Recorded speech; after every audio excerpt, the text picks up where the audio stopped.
Hello, good morning, and welcome to the final morning show that we've been doing now for 8 weeks. Good morning, Josie. How are you? I'm good, thank you. I'm a little bit bleary, but all is well. I've been playing. My daughter found the dustbuster this morning, and she just kept pressing it and then turning to look at me like, "This is incredible, isn't it?" And then she would press it again, and it was really funny. So, fair play to her. Fair play to her. She's done very well. And I presume the dustbuster will be your show and tell today. No, I've got a real show and tell.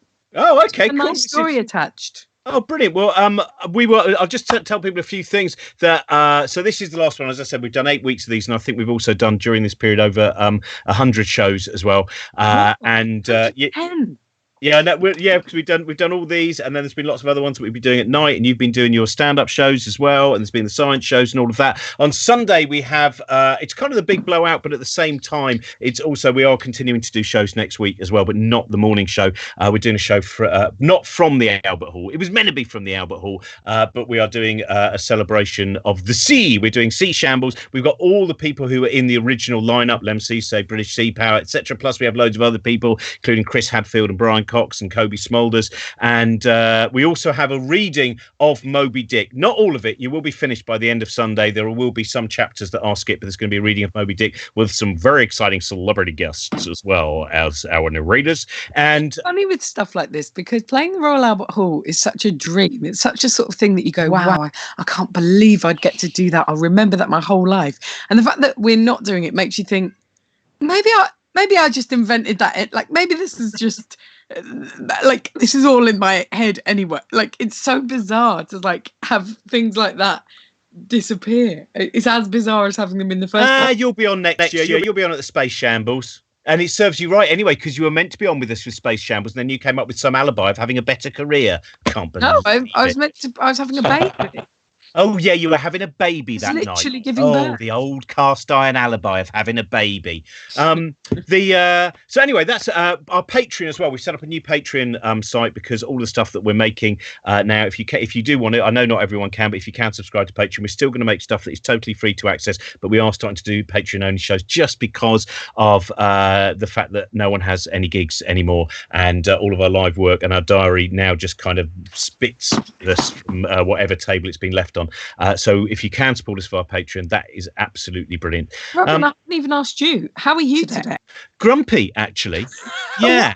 I woke up very much with Kenneth Williams' final words, "What's the bloody point?" in my head. Kenneth Williams had terrible politics. It's no wonder that he was so down on everything. Oh, but he was pro-Europe, though, Josie. There we see. There's the justice of him on daytime TV talking about the importance of being pro-Europe. But he was. But what I've just had one of those days where I'm so lucky in the fact that I managed to talk to so many people who are so much more intelligent than me, who have incredible world views and views beyond the world. And then every time that I see, whether it's Nadine Dorris or any of those other people, and I think, how have we, when we have so many intelligent people in this country, how are we allowing ourselves to be led by people who are beyond mundane, who are dunderheaded, who are amoral and sometimes immoral? And it's just looking, when you look out at the columnists and you look at our politicians and you look at such a limited and egotistical worldview and such a poverty of ideas. And I just had that moment of going, but I spend so much time with people who just are so filled with wonder and delight and intelligence. There was a great line, Alistair Barry. I thought this was a perfect summation of the Prime Minister. He said, the Prime Minister who is neither as stupid as he pretends to be or as smart as he thinks he is. That is a terrible situation. I thought that is a brilliant kind of summary of one of our issues. Let me you up a little bit, because two things. Arts Emergency, which is the charity I help set up, so obviously I'm biased, but in terms of the sheer potential and intelligence and imagination and drive, all of the young people we work with, which is nearly 1,000 now, they're just desperate to get out into the world and to create an imprint and to change things. And all of the young people we work with are not from privilege. They are not the mediocre children of privilege. They are the best of the best, right? And we were talking a lot recently about the fact that the first time that, or one of the first real times that in this society, or maybe the only time if we're going to be bleak, in this society where people from a working class and lower middle class and undefined, unspecific class background got to actually influence culture and politics was the grammar school generation. And when people think about that, they think about it as this seismic shift in culture and everyone. That was so few people. So few people got through that system and then went on to be influential. If you look at it, it's barely tens of thousands of people. That is not that many people in order to fully change the fabric of society for a generation for the positive. So basically, support Arts Emergency, because all we need to do is to increase 40-fold, and then we will have put enough people, not from privilege, not from the terrible establishment, into society in order to shake it up. So this bit worries me. 20 years.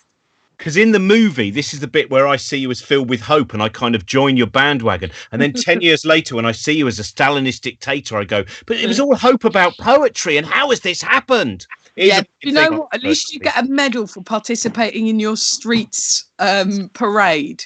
So it's not all that bad, is it? Do you want to see my show and tell? I'll tell you what, why don't we get Mark as well to join in with our show and tell? This was the first guest we had on the show. Also, by the way, I will just add, thank you very much, everyone who contributed to our tip jar. It ended up being about £27,000, which we have distributed to art centres and various artists that we knew were kind of struggling. 26 grand, and the art centres got 50 pence each, and they've been very brave. Good morning, Mark. How are you? Good morning. I'm fine, I think. Yes, surviving still. 8 weeks, that's flown, actually. I've shaved my beard off and grown it back in that time just for kicks. I tell you what I'm frightened of is BBC 4 going. But no one seems to know at the moment whether it's just the Telegraph stirring or whether it's actually in the works. Quite petrifying idea, because it's, BBC 4 is basically what BBC 2 used to be. And having had BBC 4 out on a limb, it can now be quietly strangled, thus removing all arts and science from television forever. That's really alarming. I hope it's not true. I just don't know whether, in the current climate of anti-everything, I'll tell you. I'll say this before I forget it, because you're probably going to ask me what I'm watching. We've become completely hooked on the Adventure Game on YouTube. Do you remember the Adventure Game? Yeah. The Adventure, So for those who don't know, very strange quasi kids program, very old school BBC paternalistic boffiny kind of thing, in which set on the planet Arg, in which people, it's essentially a escape room. That's where it started. They're like escape rooms. It's impenetrably difficult, totally insane. Has an aspidistra as one of the aliens, but this is really interesting. The most famous episode we watched the other night, which is where Graham Garden is accused of being the mole and is evaporated with the final words, "I'm innocent, I tell you," which I remember to this day. And the one we just watched this morning, another intellectual, because they have a member of the public, a sort of boffin and a celebrity. He was also accused of being the mole and was evaporated. And it's like, this is where it all fucking started. This is the strand anti-intellectual. This is what Stalin did. Because both Graham Garden and this other guy, a physicist, I think, they were the best people. They got them through all the puzzles. They solved everything. And then as soon as there's any whiff of conspiracy, everyone turns against them and has them evaporated. So that's where I am this morning. The Adventure Game is the beginning of the end. That going into the nostalgia loop as well, because I've been watching Children of the Stones again. That's been my kind of which, for those of you who don't know, is it was Gareth Thomas, who was Rog Blake in Blake 7, a Shakespearean actor, and it has Ian Cuthbertson, and it's what I'd forgotten about it is it doesn't have, like, you have to wait a few episodes to find out that all the people who live there are probably Stones. It kind of right at the start just goes, we've moved to a weird village. Yeah, a lot of the people who live here are strange and are probably actually reanimated Stones from, okay, and now we have another 7 weeks to deal with. But it's a lovely piece of work. It's genuinely disturbing. Happy day. I remember when Freddie Jones, I haven't actually seen it since, but Freddie Jones completely changes into another person, doesn't he? I haven't got there yet. I'm only on episode 5. So at the moment he's still really just dying. Yeah. just die. Such a treat to watch. The and so in the last, I think the last time we saw you was about 3-4 weeks ago. And it's been, as you said, it's a strange period of time, isn't it, where it's rushed by, and then at the same time, it's also, there's working out. You almost have to note down every day what you've done, or you go, it's Friday. I know Monday. I remember Monday having a good intention. What happened to that? Have you kind of been finding? It's a very strange mixture. Everyone's making jokes about it's like fumble day or something like that. It's like Sunday again, or as Dr. Adam Kay says every Monday, it's next fucking week again. Yeah. But it's, I don't know, I'm not bored, and there's certain parts of it I really like. And as Josie was saying about the traffic coming back, you sort of think, we've learned something here, and it would be a shame to just try and chuck it away. But then the other side, of course, is just people who are unable to work or eat or house themselves. So it's not a great level, I think. It's a different experience for everybody. That's the thing. It's all we can all agree on is it's really weird, and is an epoch-defining thing for us, because no one's ever had this before. I probably said this on week 1, but it's not like the war, because people had each other then.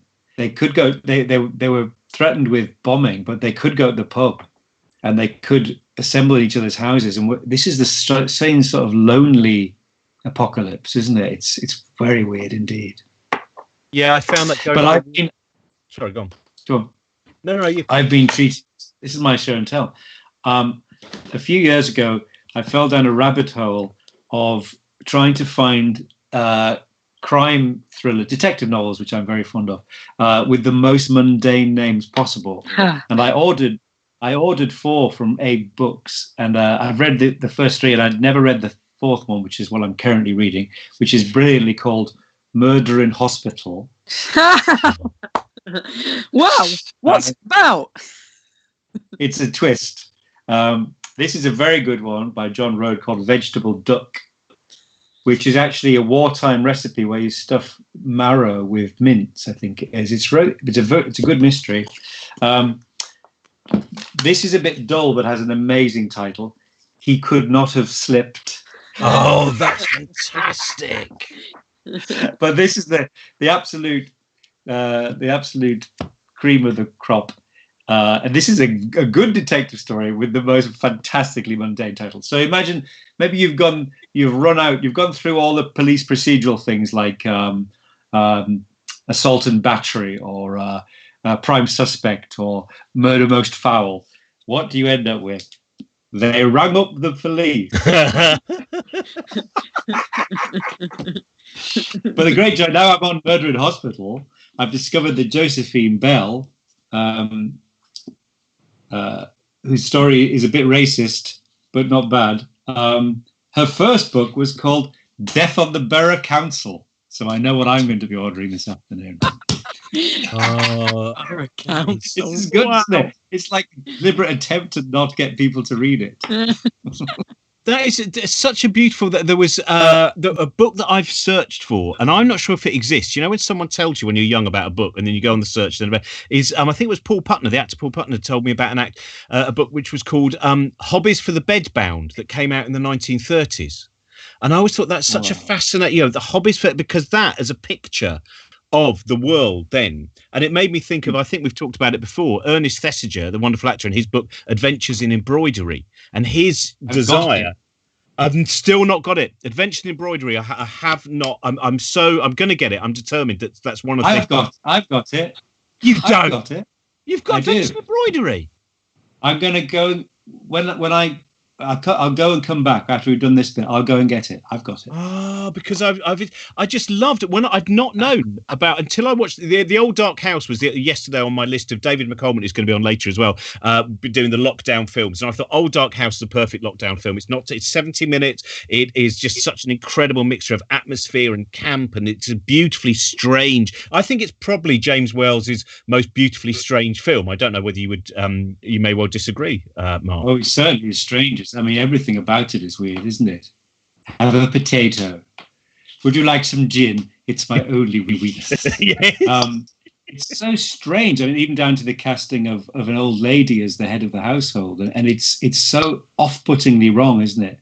Elspeth Dudgeon, she was called, and she was billed as John Dudgeon just to confuse people. When you see her in bed without her teeth and a whiskery chin, genuinely disturbing. Yeah, that was the point when you really knew if you were able to connect with people. I don't know if you ever had this with Reese or Steve or Jeremy. That moment that you realise there is someone else who knows who O.P. Heggie is, or else and you go, because Josie was saying the other day, she went, has it been terribly lonely for you, Robin, the fact that almost every film you mention, people go, oh, I've not heard of that. You've never heard of The Whisperers with Edith Evans? Oh, it's very good. It's one of Brian Forbes' better ones. I'll go back now to the library. It's so nice to have you together talking about very specific things which you both love. It's really wonderful. But yeah, the Old Dark House, because he started, you probably remember the name, there was an organisation, because he had his hands injured, didn't he, on the Western Front, I think. And he then had this idea of starting an organisation where bedbound soldiers would do embroidery from home. And many of the people higher up in the army were like, no, we can't have our soldiers doing embroidery. And that gives you some idea of both his tenacity and pugilism behind also the embroidery. Can I say my show and tell? My show and tell fits into this so well. Oh, now Mark, and then let's do the show and tell. Let's have them on TikTok. I was just going to briefly say, the famous story about anesthesia. Because I think he got the Military Cross from the Western Front. He's a very brave soldier, and he never talked about it. And whenever he gave interviews, reporters were told not to mention it because of his shattering war experience. And eventually, a journalist plucked up the courage and said, "Tell me, Mr. Thesiger, what were the trenches actually like?" And he said, "Oh my dear, the noise, the people."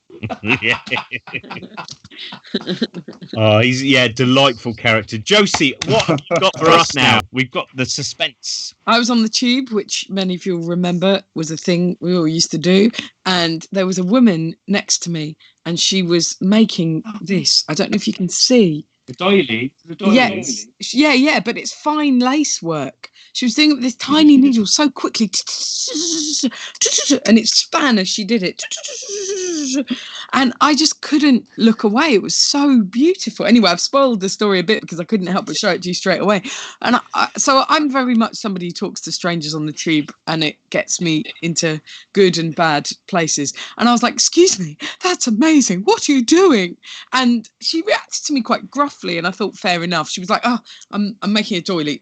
And I was like, "Okay, cool. It's beautiful. I think it's wonderful what you're able to do." And I thought, oh well, that didn't go very well as an exchange. Fair enough. I shouldn't have spoken to her. I've obviously sort of freaked her out a bit. Then, as I was getting off the tube, she ran up to me and she shoved this finished one into my hand, and she looked at me very intensely in the eye and went, "Wash it and iron it." And then I got, she gave it to me. This was one she'd just finished. And honestly, the work on it is so beautiful and intricate. I don't know if you can Josie, don't you understand? Those are runes, not doilies. She passed you the runes. That's it. You're doomed. Oh, no. But isn't that a nice thing? One of that is such a beauty. That's very similar to what my grandmother used to put over the sugar bowl she had as well. Those kind of things. But that's one of my mentioning the runes thing there. Of course, Night of the Demon. Still one of my favourite bits of any film is the desperation to go, "No, you have the runes. Hang on, you're shaking hands with the runes. Give me the." It's just such I love all that. It's almost to the point of slapstick trying to swap over the runes. Great stuff. It's that look he gives. When he does it on the train and he realizes it's been passed and there's nothing he can do, it's so fantastic. Well, that's certainly a lockdown film. That was I will mention because we're not going to be on anymore. On I don't know who else is doing these things, but some of the other lockdown films that I've recently been mentioning, and David will talk about some of the ones he's been.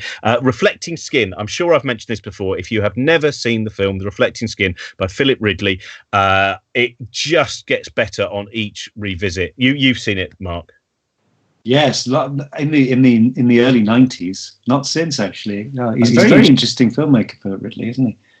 Yeah, I used to see him about town in his beret a lot. I don't know where he is these days. Well, I think he's still. He writes children's theatre, isn't he?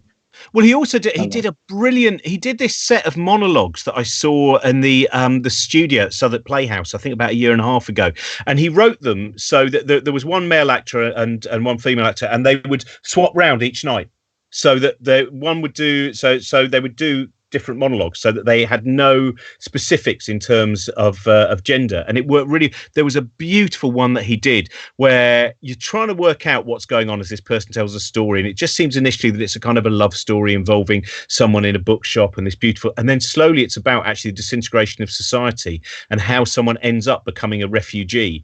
And it was so brilliantly done, that bit where you're so drawn into the character and the so much of what we see when it comes to the stories of refugees is meant to detach it from our possible story, and the fact that these people are not like, and it was a very potent piece. I think he's and Reflecting Skin, which for those of you who don't know, opens pretty much with an exploding toad, basically. And it's all good things do. Lindsay Duncan and an exploding toad. It's an amazing, and when it was first shown, a lot of people going, Philip, I wouldn't open with that. That's going to have a lot of walkouts. And then one of his friends went, yes, but those who stay are going to bloody love it. And I think it's true. Mark Kermode is a great fan of it. And I think it is a film which, yes, it didn't appeal to everyone, but it is filled with beautiful images as well. Absolutely fantastic. We're going to have an embroidery break so that Mark can go and get the Adventure Embroidery, and we are going to join another of our favourite guests now, who is Natalie Haynes. Hello, Natalie. Hello. Hello. How are you doing? You are doing because we were just talking beforehand about we've now chickened out after doing 8 weeks. After doing 8 weeks, we've gone we can't do any more. Whereas other people, such as we mentioned, Sam West, who was a previous guest, he is now committed to staying in his shed and doing 2 poems every single day. Yeah, what a fool. You have made a similar commitment, haven't you? Not quite every day, but... No, once a week. In my defence, my poem is in Latin, so it takes me a bit longer to read. I started doing a little series of videos called Ovid, Not Covid. 7 weeks ago. The 7th one went up on Wednesday. And the idea was that I would read one of Ovid's poems, the Heroides poems, each week. And then essentially I'd read the poem, go through it, make some notes, pick out the bits that I thought were really cool and fun and interesting, and then do a little video of it. Now I've recorded 8, so I need to do the 9th one today or over the weekend. And I've done all the A-level texts for next year, so I've been very helpful, or at least I've tried to be. But yeah, I said I'd keep going as long as lockdown went on, and lockdown has gone on for quite a long time. So, I mean, we'll run out of poems when we get to 21, because that's the end of the collection, and I can't start the Metamorphoses. It's 15, 16 books. So, yes, we'll see. But I love Ovid. I know I'm not supposed to because of his, problematic real life, and indeed the problem of knowing anything about his problematic real life, given how much irony he writes with. But I love Ovid, and the poems are extraordinary, and they're just the most incredible collection of letters imagined by Ovid being written by the abandoned women of Greek myth to the men who have abandoned them. And so it's this incredible act of literary transvestism. Literally thousands of years before anybody else would think about it. I mean, maybe Euripides before him, I guess, in drama. But for a man who's, comes from an incredibly patriarchal society, he is part of that patriarchy, he's part of the elite, he's very wealthy, that's how come he can read and write poetry for not a living, because he gets given money in a client-patron relationship. But for him to imagine the lives of women, mythological women, but women nonetheless, and think that the detail in the letter from Hypsipyle to Jason, where she talks about being abandoned while she's pregnant with twins, incidentally, it's just extraordinary. It's just extraordinary that this exists at all. So it's been wonderful. I knew some of the poems very well. I know some of them less well. But it's been incredible to get the chance to read them all and then share them with an audience. I was astonished there was an audience for it, but it turns out there is, so hooray. But also, I mean, you've been immersed in the fact that Stand Up for the Classics begins next week. Is it? New series? Sunday, 2 days away. Yeah, Sunday. Series 6 of Natalie Haynes Stands Up for the Classics starts on Radio 4 at 4:30 on Sunday afternoon, and then it'll be repeated the following Saturday night. So, yeah, really soon. And you've been doing, as we talked about last time as well, you've had that experience of, I think the first day, I spoke to you maybe the day before you recorded the first one, and this was the first time having not had an audience. Have you found a kind of change in the timing that because I think there has been an interesting thing. Different. Yeah, it's so different. Today being the second recording, it's still in my diary, and I'm just like, I thought, I mean, I do really miss the audience. The audience is like the extra guest on my show, because of somebody once rather grudgingly said to me that I had the nicest audience of any Radio 4 show, and that is probably true, I think. They are. Hey, hang on. Hey, I don't know what you want me to say. Mine are really Monkey easy Cage audience laughers. are bloody nice people, and they will not have you attack the audience of the Infinite Monkey Cage. I'm just saying, mine are sweet as. And so I've missed them this a lot. is the two cultures war begins again on our final day. The classic versus Brian's theoretical physics. No. The audience to my documentary compilation show Shortcuts are by far the nicest crowd on Radio 4. And I went the sweetest version of Harry Hill ever. Mild fight. So I've missed them, but we've recorded them. I mean, it was kind of weird recording them in a cupboard instead of on a stage. But it's given it a much more kind of intimate storytelling kind of vibe, much like the Ovid films have, I guess.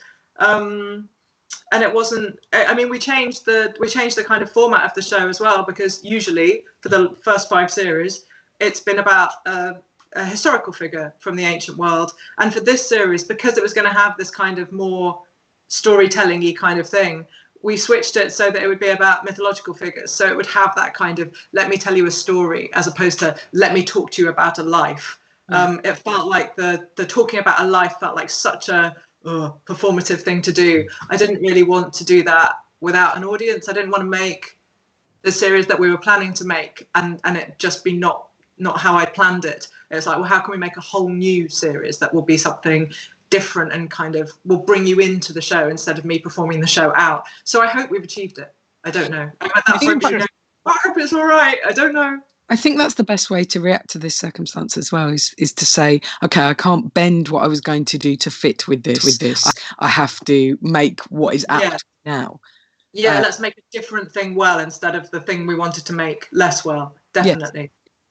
Yeah, definitely. Yeah, I'm interested in I was saying to Josie yesterday, because on Wednesday we recorded Monkey Cage, and having a total of 6 people in 4 time zones, and trying to, and so much of what we do when we're together is you're kind of, you're getting new ideas, and here's an idea for that, and here's a gag for that, and we had, because as well as Brian Greene and Katie Mack, we had Steve Martin and Eric Idle, so of course also boy fan is then heightening the adrenaline. But there's a time lag as well. So trying to work out that bit of going, I've got a joke, but I don't think we're going to work. You know, that bit where you have to sieve and filter the jokes that your brain's creating. You go, thanks, brain, but not now. Yeah, you may join in at this point, brain. Hush. Oh, if only it would. Have you got a show and tell, our final show and tell from you? I do.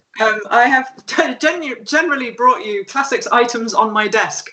For the last however long it's been, 8 weeks, and today is no different. So this is the edition of Ovid that I am working from on today's poem, and we're at number 9, which is Deanna Hercules. But you'll note, this is not the Lerb edition. Fond as I am of it, is not my show and tell. My show and tell is this very beautiful. I'll hold it in front of this so you can see it better. Maybe this very beautiful bookmark, which my mum bought me from the Troy exhibition at the British Museum, which was on until March. And it's, of course, the helmet of Achilles, the plumed helmet of Achilles in full fighting mode. So that is it. And I thought that was my best classical item. And then yesterday in the post, Matilda, who runs my social media accounts, sent me Lego Hercules to go with my letter from Deanna to Heracles. Hercules, the same person. So look at him, little Lego Hercules from Disney Hercules. I literally couldn't be happier. I know we're going to have a later guest who's going to be very, very envious because he did not have Lego Heracles in his pin-up. From zero to hero, mate. That's what I'm saying. We're going to go over to Deanna in a moment, but I'll just quickly show my show and tell had to change very rapidly for political reasons. But all I've got here is my postcards from the film Martin, which is one of the great underrated George A. Romero films. It's about a young man who maybe psychologically believes he's a vampire, isn't a vampire, has flashbacks to possibly being a 19th century vampire. It's a beautifully strange and bleak film set in the kind of suburb of Pittsburgh, and I would highly recommend that. But it's nothing compared to a man who owns an embroidery book, which I look on with envious eyes. Mark. Yes, Reveal it the is. adventures. Yes, it is. Now, this is a fascinating thing. This was sent to me by a man called Richard Dolby, who I met very kindly.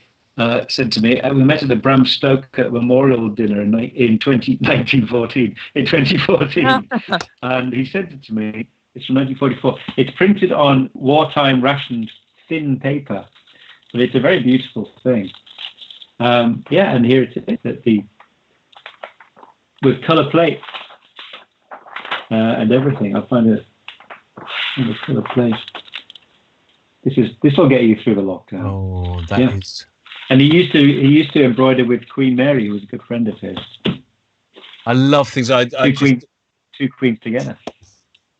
Oh, I just think that is such a beautiful story, and there's again for people watching, look up on the internet just some of the images. There's that beautiful one of, I think he's playing Polonius in Olivier's Hamlet, and he's just sat at the side of the stage in full costume, waiting for his cue, but just doing a little bit more embroidery as well just before that moment. It's fantastic. We are going to take a quick poetry break. As I said, we've got more guests than normal today, which is great. And we're going to be back. Hopefully, Natalie and Mark are able to stay with us as we started a little bit late. I apologise for the fact we started late. They may not, but I hope they'll stay with us. But we're now going to go over to Deanna Rodger. And I'll just mention again that our new Patreon account is up, and that's for all of the new things that we're going to be making. But if you can't be bothered with that, we have got the tip jar. As we said, I think we made about £27,000, and we've been sending that to artists and art centres over the last few weeks. And some of the artists that you've seen on this who've just got nothing coming in at all, we've been able to, sometimes some of the guests, give them something for doing this as well. So that has been really, really useful, and thank you very much everyone who's done that. Hello, Deanna. Hi. Hello. Am I live? Yeah. You're live. You are here with us now. Now, it's a question we ask everyone because there's been a lot of different takes on this, which is during this period, which can seem both incredibly mundane at times, and then you suddenly realise what is actually going on. Because you don't see that, it becomes incredibly strange. And I know that some artists have found it very hard to create. Some of them have hit a real wall. Here is all of this time where there's nothing else to do but create, and in fact, almost that has created the impasse. How have you been finding it? Well, I created a whole baby. I gave birth 6 weeks ago. 6 weeks ago? Yeah. Congratulations. Yeah, so I mean, yeah, I created a whole baby. Do you have 2 children that you're in lockdown with then? Yeah. You see, 2. You don't have time to be worrying about whether or not you're creating at this moment in time. No, so I have kept up with things. So written a few commissions and still writing just for sanity and making up games with my toddler and but got a newborn. Not here, she's downstairs with her dad. Wow. We were hoping, because we've had some good show and tells of both cats and dogs, but no one as yet has had a show and tell of a newborn baby. Oh yeah. Also, I'm just in your awe that you're getting other stuff done. I have to. I was the same when my other kid was born. Like I just couldn't stop doing what I was doing. I think it's security. Like I know how to do my job. I don't know how to raise a child. So yeah, it keeps me feeling confident. And in terms of what you're writing, because there were a few weeks ago going, everyone's going to be writing about lockdown, whereas in fact I think generally what we find is quite the opposite, is everyone's writing about some other world or some other imagining and kind of looking out and imagining beyond and around. Are you finding that as well? I'm writing about, I was always writing kind of these things that were kind of polemics about motherhood. So just like many rants about, I don't know, prams in my way, even though I have a pram, just like kind of just being flippant and provocative in the way that takes place in my brain a lot of the time. So I'm still just writing that because now it's really extreme. So I'm like, there's another fucking nappy on the floor. Fuck's sake. And then like that spiraling into, I don't know, memories of me sharing a room with my sister and being like, someone's in my space all the time. So, yeah. Holly McNeice is another of my favourite kind of writers around that area as well. Holly's stuff is absolutely fit. For those of you who haven't read it, I think Plum is one of her. Is that one of her more recent collections? I can't remember, but she's got another one coming up called Slug, I think. But she's the legend, man. Like, top babe. Yeah. Yeah, no, I think it's a really interesting. Years ago, like 25 years ago, I remember going to a poetry night, and there seemed to be a real level of kind of antagonism that I noticed amongst the poets. And yet now, quite a lot of the kind of groups that seem to be starting up, there's a lot of, well, not even starting up, some of them have been running for quite a while. There seems to be a real sense of a really joyful sense of camaraderie at a lot of the poetry nights that I've seen. I think even when we're being antagonistic, like, it's just pure love. Because I guess you get to know people so well because you're seeing them present this vulnerability on stage, and then you're able to go, well, you were able to go and have a pint and chat and be like, what's that about? And how, do you know what I mean? And like really get underneath using poetry as a vehicle for that. So yeah, like my best mates are poets, not all of them, because I think that'd be unhealthy, but the ones that aren't don't live in the country, so you know, keep everyone at a bit of a distance, it seems. But yeah, I think even when we're being antagonistic and scoffing, there's still a really healthy respect for, because anyone who gets up and throws themselves in front of an audience like we are now, I mean, come on, you've got to give them some sort of ratings. Yeah. I always think about that with other comics, even comics, unless somebody does stuff that I think is hateful. Yeah, but like other comics, I'm always like, well, we're comrades. We do the same thing. We're on a team. Like you just are, even if their stuff isn't for me. Yeah. You just can't help but have that connection with people. Yeah, it's almost a relief when it's not for you, because then it's like, you're looking after that corner over there. Yes. My thing over here. Yeah, and also I don't have to watch this bit. I can just go and sit and think about something else. Well, in fact, we should give a plug to someone else as well, a poet that we've had on a couple of times before, who's also doing very regular shows online at the moment. Don't forget Luke Wright. Go and look up Luke Wright. He's doing loads of stuff, and please do go and support him if you can. Deanna, what are you gonna you're gonna do one poem for us today, aren't you? I'm gonna do one poem. It's quite an epic. I think it's about 6 minutes long, but that's all right. It'll fly past because it's well written.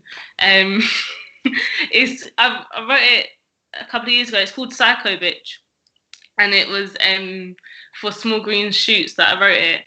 They commissioned some writers to respond to the word psycho bitch because there's more swear words that attack women than men, and I thought this would probably be the best one for because it's a good release piece, but there is loads of swearing in it, so if you are sensitive to that or don't want your kid or your partner to listen to it, then mute, but you can watch the facial expressions.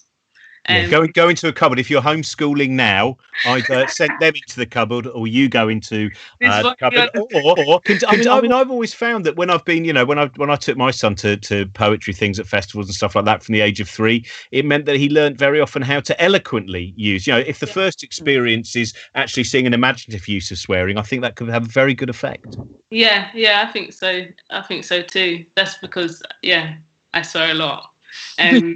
But this won't be on the curriculum, so unless you want to put it on your homeschool curriculum. All right, it's on our homeschool curriculum. So for those of you who are fearful of the swearing or for other reasons, set your watch now. You've got 6 minutes. You can go away and do that. For the rest of us, we're going to enjoy Deanna. There we go. Please welcome to her room and your room, Deanna Rodger. Psycho bitching should be a profession. Get a degree in psychobitchery, graduate and join a psycho bitch agency, whose services include hiring a psycho bitch for the days you are worn down, tired and sad and in need of a helping hand, someone to flip the switch, to shout in your corner, or to prep you up for you to hold your own, a remote coaching service for occasions calling for a healthy, angry honesty, for change, for revolution, for an abrupt end to being spoken over, being touched, being pushed, being ripped off, pissed off, ignored, patronised, overcharged, underpaid, lied to, deceived, taken for granted, not believed, ridiculed, pitted against, slut-shamed, called out your name, labelled hysterical and or crazy. Download the plugin on all devices to compose emails on your behalf, to direct a wanker to a voicemail, to send motivational quotes to your screens such as psycho bitches bewitch snitches with firm hugs and 3 French kisses. Psycho bitches with big sticks dig ditches and build bridges. Psycho bitches flick little pricks into the distance. Picture Mariah high note in an instant, slit steezy thoughts needing 66 stitches. Psycho bitches enrich lives with horse manure. If it smells like shit, it probably is. Yeah, it's legit. I hope my baby grows up to be a psycho bitch. Flips out at any hint of oppressive bullshit. Whacks wildly with a Quidditch broomstick and flies to platform 9 3/4 to go to school in a place where this shit doesn't exist. Oh, wait. That world is brick wall fake. So I wish, with fingers crossed, that my kid grows up and into a psycho bitch and tells this patriarchal system where to stick it, flips it derogatory lyrics and tells it, suck a clit whilst after flashing your dick in public whilst people shake their heads as they do when a mama takes out her breastfeeding tit. So I should acknowledge here that some people may have flinched at the word tit. I'm sorry. You see, I'm no psycho bitch. I'm going to call it, but still hope you all like me kind. The yeah, I agree kind. The follower, the retweet, the stay in opinion in my room, in my mind kind. The, oh, for fuck's sake, don't worry, it's fine kind. Good at forgetting resentments and grudges and what I should say when face to face with the problem. The anger management, cry instead of explode kind. Been thoroughly conditioned to be sensitive of how others feel, which is a good thing. Of keeping everything nice, which is nice. To bite my lips, which fucking hurts sometimes. I know the rules, and I know that it's not okay for me to shout at you from this screen, because this is a safe space where what is performed has been edited and censored to ensure that it's accessible and appropriate for my audience. You, and what I say must be digestible, considered, pointed, but not too sharp so that it's inclusive, non-offensive to you. And all those that can't stand this wouldn't be here in this liberal room. So this is for you, liberal few, far and between. The world isn't passive, it's much more mean. And sometimes we are on separate planes of politics, but that's because we live in a fucked up, crazy world which supports Windrush generations, campaigns against immigration to return to the good old days of world domination, demanding closed borders to the effects of present-day war and famine, and open market arms deals to nations with shady reputations and crusades of patented seeds. It's all comic relief from colonial privilege, all export of image and hypocrites. But don't you worry, because we'll probably be just about dead from our carcinogenic crisis before the Earth's poles switch. So as I was saying, I wish my kid grows up to be a psycho bitch, because any other job is just rubbish, a waste of time, bashing brains on glass ceilings, feeling that this can't be right. I must be too weak to fight, but if I play my part as such, then I just might get a promotion, save for a pension, not be made redundant on maternity leave, have some kids and save them from a life of poverty, proving that waiting silent for your time is time well spent, but it ain't. It's like watching the wall become the paint. It's like avoiding the speech by pretending to faint. It's buying your likes to become an Insta saint. It's a spiritual corset, a soul's constraint, pretending that you don't need to do a poo. Carrying all the stodge, taking it home with you, saying yes to all jobs, calling your male mates to ask for their rates, doubling your quotes, squeeze eyes closed tight to send them triple workload pressure galore, but a psycho bitch says, give me that. 1K, 2K, 10K, please. No, that's a commission. An amendment is a commission. No, that's overtime. Email sent on Sunday needing Monday reply, it's overtime. Because psycho bitch ain't too shy to ask for what she wants. Psycho bitch ain't scared to demand what she needs. Psycho bitch will scratch any itch. Psycho bitch sees it, flips it, ain't afraid to kiss it goodbye. If it won't comply, psycho bitch is there inside of you. And for some, she takes alcohol to come alive. For others, it's pressure. And others, it's others. A fake email address, a toilet power stance, a deep breath, or a fierce little black dress. Some need a shampoo and a blow dry. Some need a mirror and a cry. Some she just appears and some have to decide. Psycho bitch is the witch on the stake, the 2-centimeter icing on the cake, the fake nails, hair, lips, the jazzy best mate. Psycho bitch is here for the ride, life's a slide and the arse is loving it. Psycho bitch wears watches with dead batteries because time's a cage and life's a stage and life's a page and life is made of actions without hesitations, and doubt is for morons who write on tissue paper with crayons, and fear is for bigoted extremists. And this began as a psycho bitch pitch for big business to show my kid how to be more than she is told she is. How to be brave and not give a shit if she believes in a world which is rich with magic and dreams of a space where she can transmit without doubt she's not a mug exactly what she means and means it. But now I'm realizing that I'm more psycho bitch than I believed at the start. And if you move in this world all cock and no heart and are waiting for a psycho bitch comedy porn poem to get your kicks, well, we've come to that part just in time for the finish. Come. Lean close and listen to this. Call me your psycho bitch. I'm so good at pretending I'm an irrigation ditch. Yeah, that's right. I'm a psycho bitch, and I'm not taking anything for it because I don't want to. Because why not? There's literally nothing else to do. Anything else is not being true. So fuck you, fuck you, fuck you. There we go. Children, you can tell your parents they're allowed out of the cupboard again now. That's fine. Thank you so much, Deanna. That was. Where can people find your work? Where's the best place at the moment for them to get access to what you do? Well, at the moment on the telly, you might have seen my mug on the telly, but my website, but also my socials. Like it's kind of me just ranting a bit like that on socials. YouTube, there's some old and dodgy videos on there. But yeah, just I guess follow me because I'm often posting things out that I'm doing. Yeah, and I want to get my followers up. Brilliant. So yeah, and it's just Deanna Rodger on the on Twitter. Go there, go there and find that. Thank you so much. Thanks so much for your time. Thank you. All of this is over and done with. Thank you. Natalie, is Natalie still there? I think yes. There. Demuting. Very demuted because I thought otherwise I might breathe annoyingly while Deanna was performing, and that would just be rude. Now we should mention that your book has just been given is in the shortlist for a big prize, isn't it? Yeah, it is. It really is. Yeah, 1,000 Ships is shortlisted for the Women's Prize for Fiction. So yeah, which is normally it's normally in June, but this year it's going to be September. So yeah, so I have 3 months of running around going before, it becomes largely irrelevant and they give it to Hilary Mantel. But you did have that exciting moment which you posted the other day of finding, because you can't see in the shops your book with the sticker of elation on it. Someone actually did manage to send a picture, didn't they, of 1,000 Ships with the shortlisted thing. The Women's Prize sticker on it, yeah. And seeing it, I was trying really hard to kind of be all right about it, because the day that it was announced, I didn't have anyone to kind of share it with. I went for a celebratory walk. I came back. Kind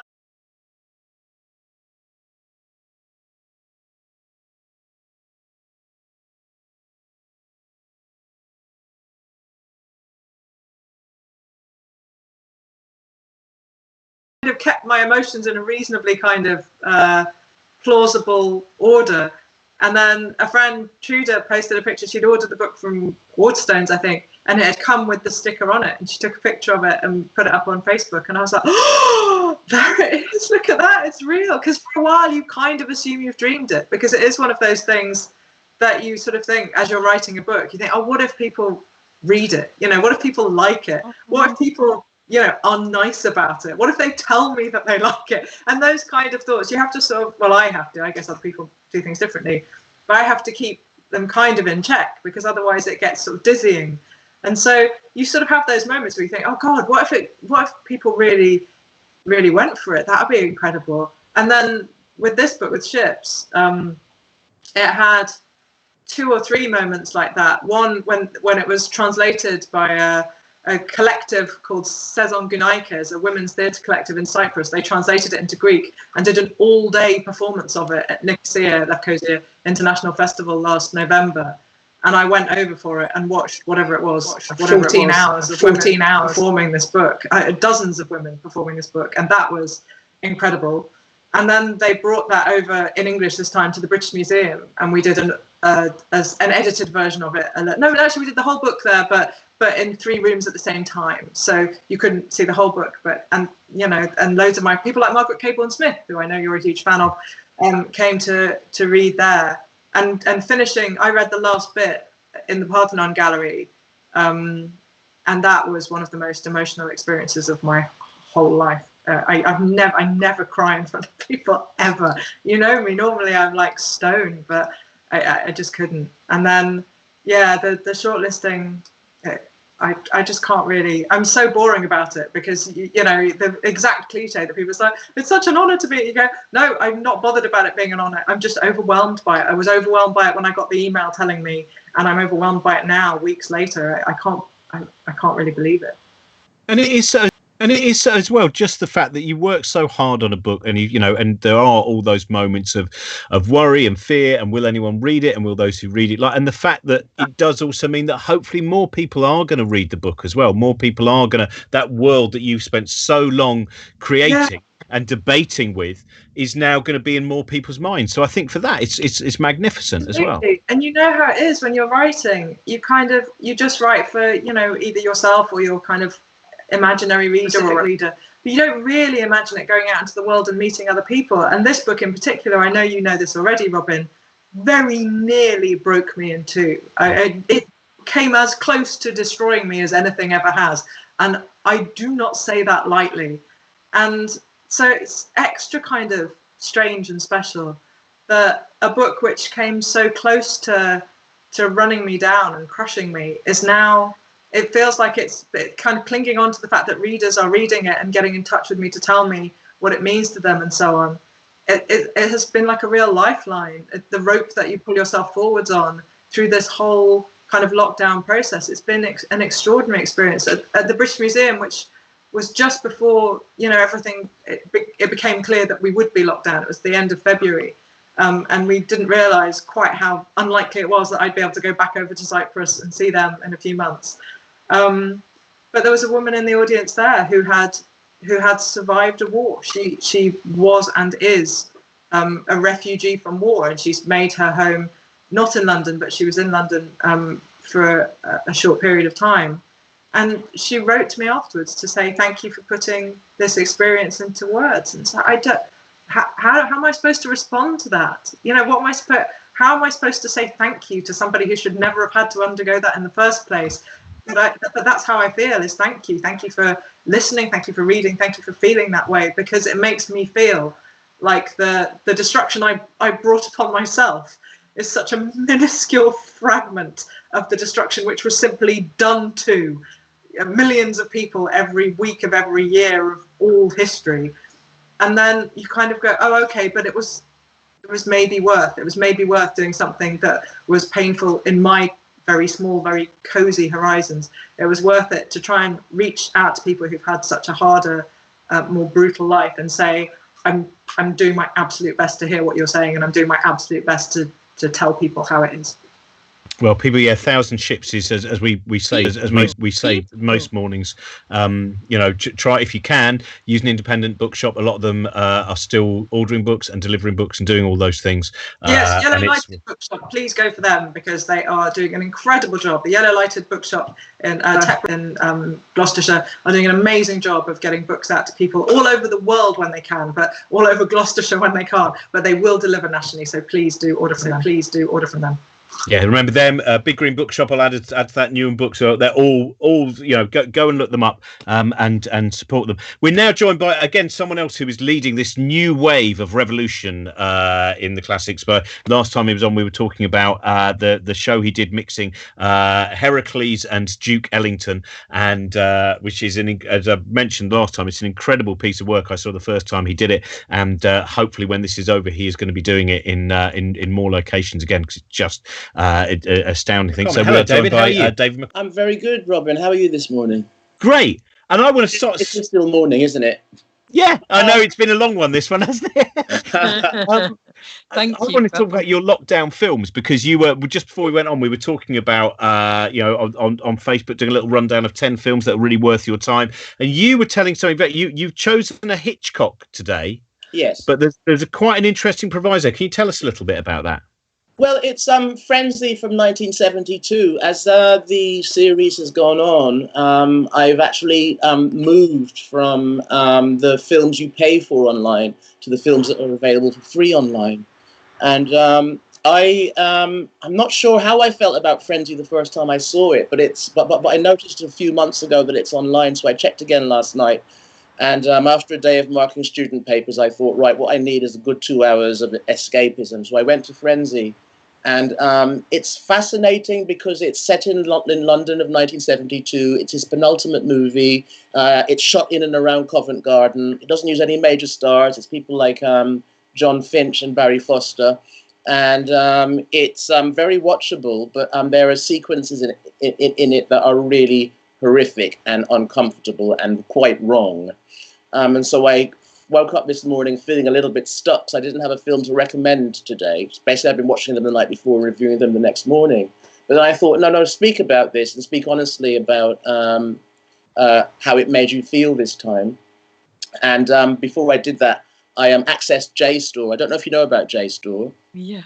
It's a fantastic online academic essay site. So you can just load anything into Google and add JSTOR to it, and articles come up. So I thought, I typed Hitchcock women JSTOR, and I found a piece by a woman called Jan Allen from UCLA, writing in 1985, recommending that women watch it just so that they could get a handle on the way that male directors privilege their voyeurism and misogyny.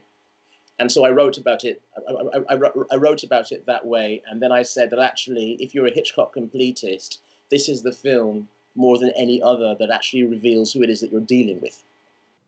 It's interesting. I was chatting to a guy called Adrian Owen, who's a neuroscientist and does studies in consciousness. Also does a lot of interesting stuff with people with locked-in syndrome, and has done some really great advances at that. And he was saying one of the things that they're interested when they're looking at how our conscious mind works is they use a short Hitchcock film, because you find that there are certain storytellers where everyone becomes so engrossed. And it's a very simple. It's a story where basically a kid finds what he thinks is a toy gun, but he doesn't realize it's a real gun and it has bullets in it. So it's all about the different thoughts that people have, because a lot of people also think it's a toy gun. So we know the level of jeopardy, and most of the characters don't. And he said it's a very interesting thing that when you're studying consciousness with a story like that and with a storyteller like Hitchcock, everyone's brain, you watch it as it's mapped out on the fMRI and you go, each one is reacting in the same way. Each one is engrossed in the same way. And that gives us some sense of a kind of common idea of the pattern of consciousness, which is really interesting. And of the mastery. The thing about it is that it is definitely the film of a master at work. It's extraordinarily funny, but very disturbing, and you can't watch Frenzy without questions. And it does reveal or reiterate the fact that film criticism is dominated by males. Because you wonder how could Manhattan by Woody Allen, for example, possibly be seen as a classic when it tells such an appalling story. I remember Frenzy is the same sort of thing. Sorry. No, I remember the feeling when I was about 23, an ex-boyfriend was like, "Oh, you really should watch Manhattan," and how deeply uncomfortable it made me, and how weird and seedy and wrong and gross it felt, and then having to sort of be like, that weird feeling where you're trying to work out whether you ought to be fitting yourself into this uncomfortable hole or whether you should be trying to sort of engage everybody in it. And God, I do sort of sometimes feel grateful for the fact that at least the past 15 years has moved on the conversation in some way, shape or form. Yeah, because I do remember that, 20 years ago when I was 18, 19 at university, sort of constantly feeling like I was doing this internal gymnastics or this internal holding at bay these bleak feelings while other people were just glossing over them. It took me years to see Manhattan, and when I finally got around to it, I was really, because this was after all of the scandal had been reiterated, and after Sun Yi and everything, and I was really horrified by it. It's so why is this a classic? Why is this a classic? Yeah, completely. It's an incredible, as you mentioned there, that idea of the male gaze, because I remember the first time, I've forgotten her name now, who wrote the essay on it. And the moment that you're given that, you go, oh, there's a lot of films that I liked, which are now really changed. And because you watch things so often, we are very passive, aren't we, when we're watching entertainment, and we watch that and we don't realise what is being, sometimes it's historical, sometimes it's about so many different kind of cultural groups, that all of that is in there, and all of that goes to bolstering our sense of what exterior reality is. And I experience that it's a lot, even with something like Some Like It Hot. There was an essay that James Baldwin wrote some years ago called "The Devil Finds Work," and in that essay he spoke about being in the audience and rooting for the Cowboys, but over a period of time suddenly realizing that he was technically an Indian. And so, we all love It's a Wonderful Life or Gone with the Wind, but for a black person viewing that, it's like there are questions. It's like, what happens when Hattie McDaniel is not pulling Vivian Lee's corset together? Mm-hmm. What happens to the maid in the It's a Wonderful Life household, whilst he's going through his magnificent epiphany? I mean, people say, oh, well, it was the time. It's like, yes, but, I'm still getting older as a black person, understanding all of these tropes. And I have to have a problem with that. Yeah. Well, it's an act of mind bending to have to watch something where there's literally one person that you could possibly say is like you. Like it's like bizarre to have to sit and watch. I mean, my experience is obviously only in a gendered and not a racial perspective of it. But like, if I see a film that only has male characters, it's an alienating experience. Even when I'm enjoying it on some level, you can't help but feel alienated by it because it's normal to. It would be weird not to.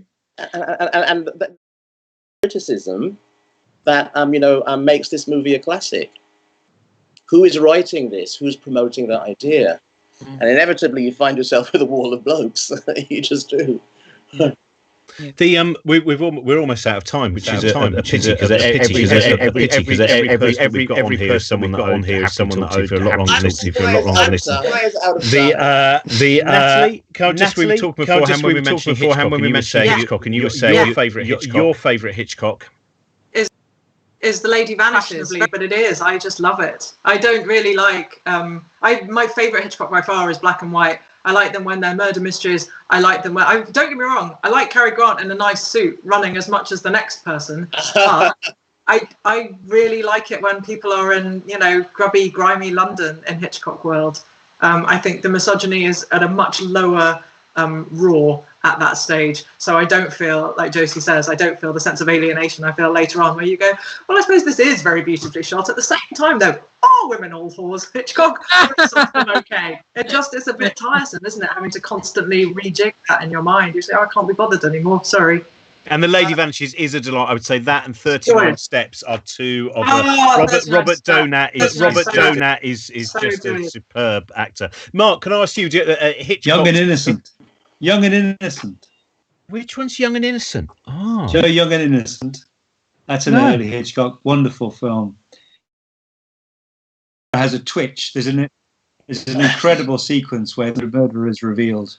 Wonderful. So I love the early Hitchcocks. They're very underrated. Actually, Mark, I thought about you this week because one on my list was The Ghoul.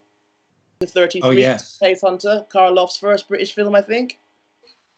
And I remembered that time. Karloff came back. Yeah. Karloff came back to Britain to do it. He didn't have a very good time. There was a Wimbledon tournament some years ago. I forget which year, and I was at Twitter at the same time, as you did back in those days. And just as this dark cloud approached the centre court, and Boris Becker said, "There's a dark cloud looming over centre court," and then you tweeted, "There's a dark cloud looming over centre court." That is brilliant. It's a Boris thing. It's what Borises do. Natalie, Stand Up for Classic starts on Sunday. Sunday afternoon, Radio 4, 4:30 p.m. Yes, and I'll be doing a live Twitter Q&A afterwards at 5.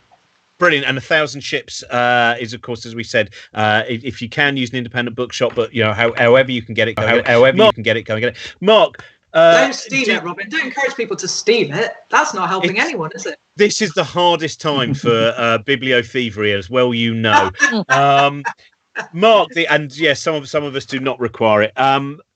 Mark, now after 8 weeks, you still have projects coming up, and what is the thing that you're most hoping after lockdown that we're going to be able to kind of see and experience that you're doing? Oh, I don't know anything really. Everything I was doing for this year has disappeared. I'm still supposed to be doing a Christmas Carol at Nottingham Playhouse and then Ali Pali at Christmas. But I mean, theatre is on an absolute precipice. So who knows? This is, of course, what the whole hour could have been about. But theatre is really in real danger here, because it's going to be the last thing to reopen inevitably, and small theatres are hemorrhaging money.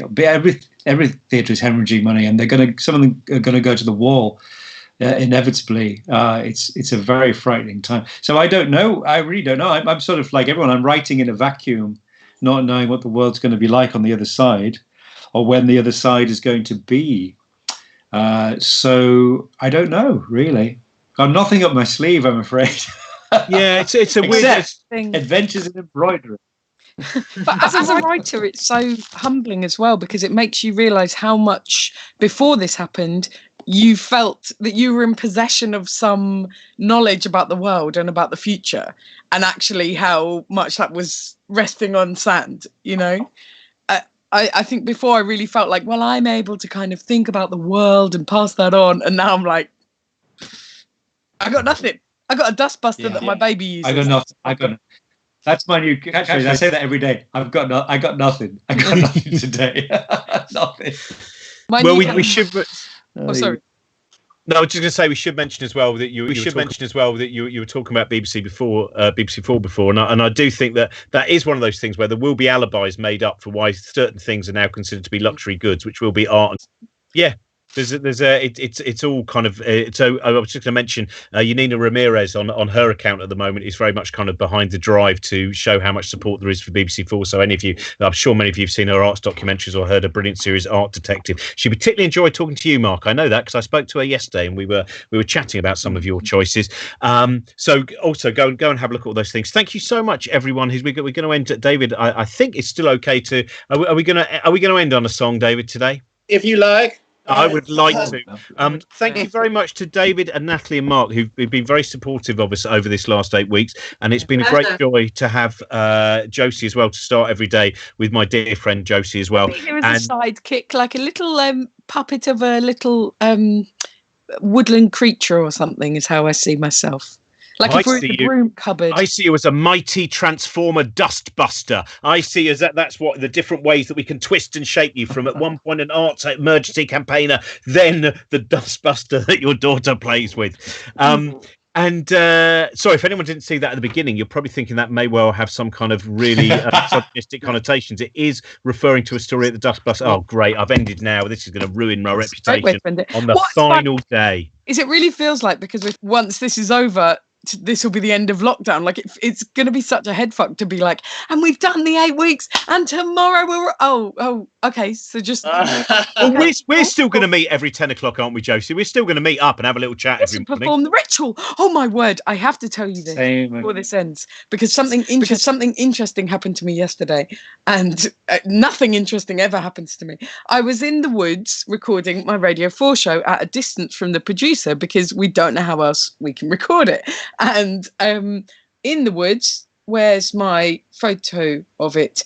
I found the pieces of 2 plates. Can you see them? Yeah. And my friend in like kintsugi tradition pieced them all back together, and they were the rituals of 2, I'm 100% certain, 13 or 14-year-old girls, due to the details on them. And what they'd done was, in the middle it says letting it go, and they'd written all of their deepest sadnesses and secrets onto the plates and smashed them, and they didn't even know that 2 women in their mid-30s were going to come and piece them back together. And so now I've read these like beautiful sad letters by teenagers, and then obviously we put them back together, and I was like, this has ruined whatever little ritual they were doing. Like, we fucked the magic, so we had to like spread them all out again in the woods. But isn't that fascinating? I cannot believe that you waited till the very end. Wrap them in the doily and then destroy them both. Then you're clear of all your You'll curses. never take this. I love the fact that you say, I knew what I'd forgotten to tell you. I found some ritual plates in the woods. Thank you very much. Want to be like, to it this. was wonderful for you all to come. Oh, that's scary. Now that it looks like Right. Billy Wilder's fedora. Thank you very much, everyone who supported us, and thank you very much. As I said, we made total £27,000, I think, and we've been distributing that to artists and art centres. And your support's been great. I know not everyone has been able to contribute, and that's you've been contributing by watching. And we're going to be back on. Josie's going to when's your quarantine comedy club tonight? No, it's not. We're not doing it tonight because Trent is prepping for the show on Sunday. So instead, I'm writing a quiz for all the other people in the Quarantine Comedy Club, and we're just going to do it in private. Brilliant. That's fantastic. And there will be, I think we still have the kids' science show tomorrow, and then on Sunday evening we are doing the show that was going to be at the Royal Albert Hall, and everyone you can see here will be part of that as well, I think, but I'm not entirely sure. We're going to find out on the night. That may well happen. So if you can join us, if you can subscribe via Patreon, that is great. We're going to very quickly reveal to you our producer Trent and Mel as well, who is also our producer, who you hear less from, and thank you very much again. Mark's got disappeared now. Thank you, Mark. Brilliant, always brilliant. It's been an absolute joy watching Sherlock with my son, who's 12 now, and has just really been enjoying. It was great after a few years of not watching them. Fantastic. Trent, where are you? Too kind. Thank you. Good luck, everyone. Thank you very much to Trent, and thank you for all of it. You all the time. Thank you very much, everyone. We're going to leave you with a song by David McAlmont. Again, go and look up all the stuff that David has done, is doing. Find out about when he does his Heracles show when this is over. It is fantastic, and all of the other things that he does as well. Josie, I'll see you later on. Natalie, thank you very much. Ladies and gentlemen, this is the end of our 8 weeks of being... Well done, Robin. You've been a consummate host. And you have been a consummate host as well. I think it would not surprise me if we get a very big contract to do a morning show somewhere in Wisconsin. That's what I'm imagining. Let's do it. Good morning, Wisconsin. Now, ladies and gentlemen, welcome into your front room, in his front room, Mr. David McAlmont. Thank you, ladies and gentlemen. This is a shameless plug for my most recent album, McAlmont and Webb, The Last Bohemians, and this is a cover of Queen's Love of My Life.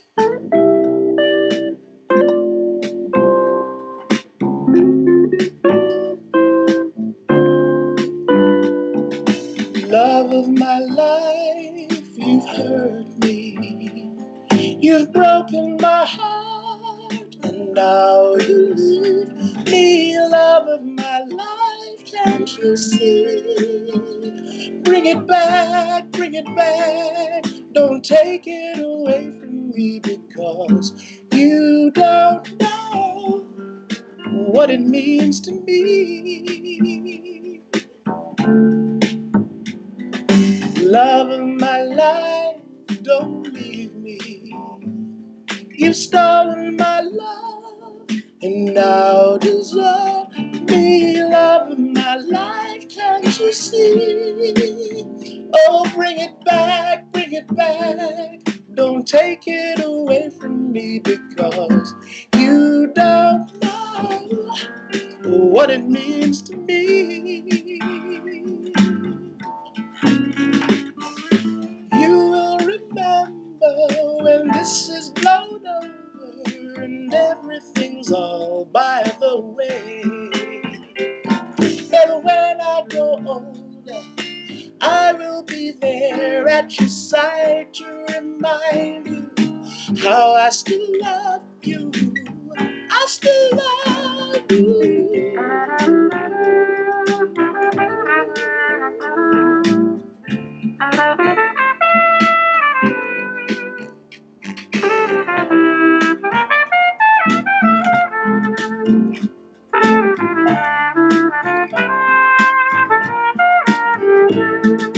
You will remember when this is blown over and everything's all by the way, that when it's all over, I will be there at your side to remind you how I still love you. I still love you.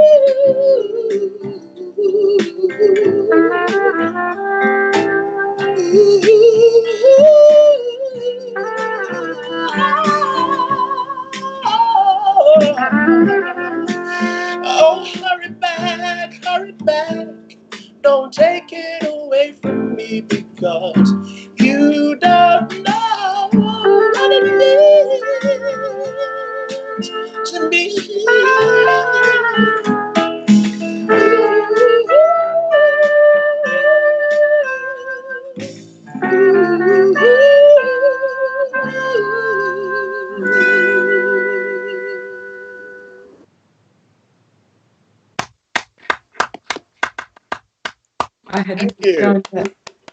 That was so beautiful. I had to go and journey back into the communal hallway in the flats, and I didn't want to let go of the song, so I had to just take it with me. So I didn't miss any of it. It looks like you're escaping from the whole podcast now after 8 weeks. Thanks very much. Thank you, everyone, and thank you for all your support. Bye. Thanks a lot, guys. I'll speak to you.